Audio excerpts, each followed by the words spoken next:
আপনারা দেখছেন নিউজ কলকাতা জনকণ্ঠ, গ্রাম ও শহরের মেলবন্ধন।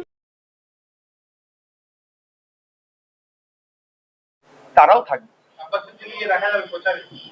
দেখুন না কি প্রাণ পুরুষ দলের আমি পিডিএফ পাঠিয়ে দিচ্ছি।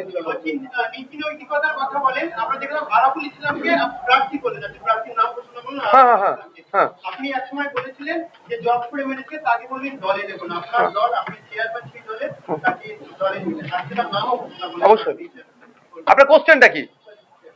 আমার কথা আপনি আমাকে শুনিয়েছেন, কোশ্চেনটা কি আপনি বলেন? আমাদের ব্যাকফুটে পড়ে বা ক্যানিং পূর্ব হাতছাড়া হওয়ার ভয়ে এই সিদ্ধান্ত নিলে যে আরাবুলকে শক্তিশালী। শুনে একটা কথা বলি, পশ্চিমবঙ্গে ভারতবর্ষে জেল নাই, সংশোধনাগার আছে। 5 বছর 7 বছর জেলে আমরা বলি জেল খেটে আসছে না, সংশোধন হয়ে তার স্বাভাবিক জীবনযাপন মেন স্ট্রিমে আসতে চাইছে। আরাবুল ইসলামদের মতো এলিমেন্ট গুলোকে খারাপ জায়গায় ব্যবহার করা হয়েছে এতদিন। ওটাকে কি ওনাকে খারাপ জায়গায় ব্যবহার করা হয়েছে এতদিন, ওটা ব্যাড এলিমেন্ট করে তোলা হয়েছে। সে যদি তার কৃতকর্মকে ভুল বুঝে সঠিকভাবে চলতে চায়,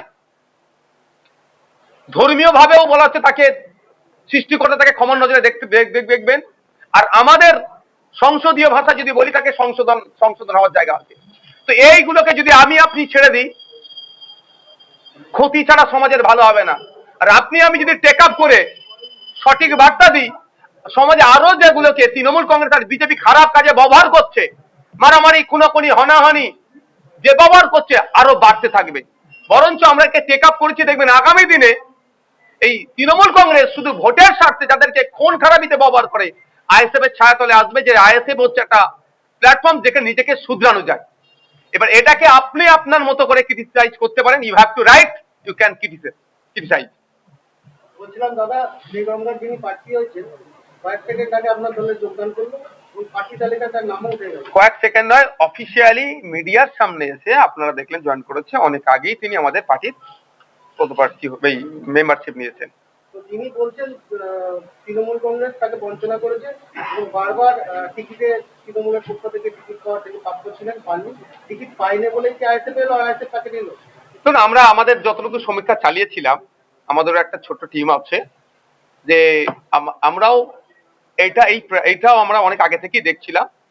ভাববেন না যে এটা এসছে বলে, যে বিভিন্ন রাজনৈতিক দলের স্বচ্ছ ভাবমূর্তির কারা কারা আছে বা যারা খুব ব্যাড এলিমেন্ট, তাদেরকে মেন্টালি কাউন্সিলিং করে আমাদের দিকে আনা যায় নাকি।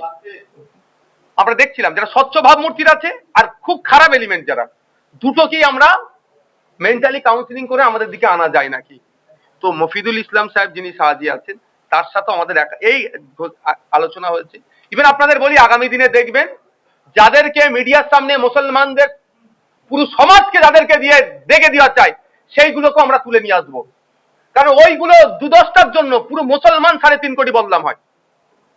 ওইগুলোকেও আমরা মেন স্ট্রিমে নিয়ে আসবো, দায়িত্বশীল নাগরিক করে তুলবো। দেখতে থাকুন আপনারা, আমরা অল্টারনেটিভ পলিটিক্স কিভাবে প্রোভাইড করবো। আগামী দিনে বলবো আপনাদেরকে। টাইম দিতে হবে তো আপনাকে, এটা টাইম দিতে হবে তো, তার কার্যক্রম চলাফেরা দেখুন, সমাজ টাইম দিচ্ছে। ভারতবর্ষের সংবিধানের উপরে তো আমি আপনি নই, আপনি সাংবাদিক, গণতন্ত্রের গুরুত্বপূর্ণ স্তম্ভ। আপনাকে মনে রাখতে হবে, সংবিধান বিরোধী কোনো কথা বলতে পারেন না। সংবিধান তাকে সুযোগ দিয়েছে সংশোধনে, আমি আপনি কোশ্চেন করে তাকে প্রাপ্ত করতে পারি না।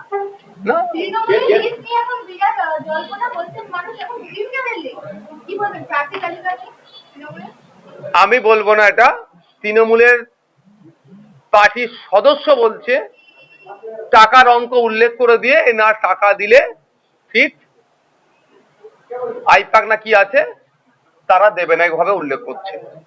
আপনারা বুঝে নিন এবার সিটগুলোতে কি হয়েছে তৃণমূলে।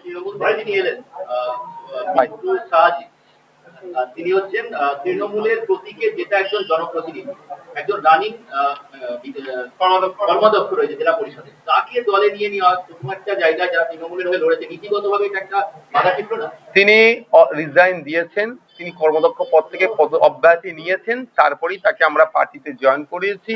পার্টির প্রাথমিক মেম্বারশিপ নিয়েছেন, তারপরেই তাকে আমরা দিয়েছি। মানে এখন ভাববেন না যে তিনি এখনো তৃণমূলে আছেন বা ওই তিনি কর্মদক্ষতা আছে, তিনি অলরেডি রিজাইন দিয়েছেন। মানে খারাপদের ভালো করার জন্য কাউন্সিলর রেখেছেন নাকি আইএসএল?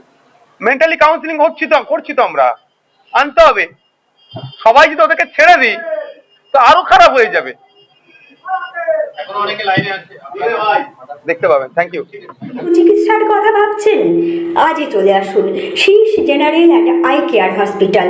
40 বছর মানুষের সেবায় নিয়োজিত সুচিকিৎসার বিশ্বস্ত প্রতিষ্ঠান। কলকাতার অভিজ্ঞ ডাক্তার দ্বারা অপারেশন ও চিকিৎসা করা হয়। কাঠালিয়া, ভাঙড়, কাশীপুর, দক্ষিণ 24 পরগনা। যোগাযোগ 7407337744, 7407441234।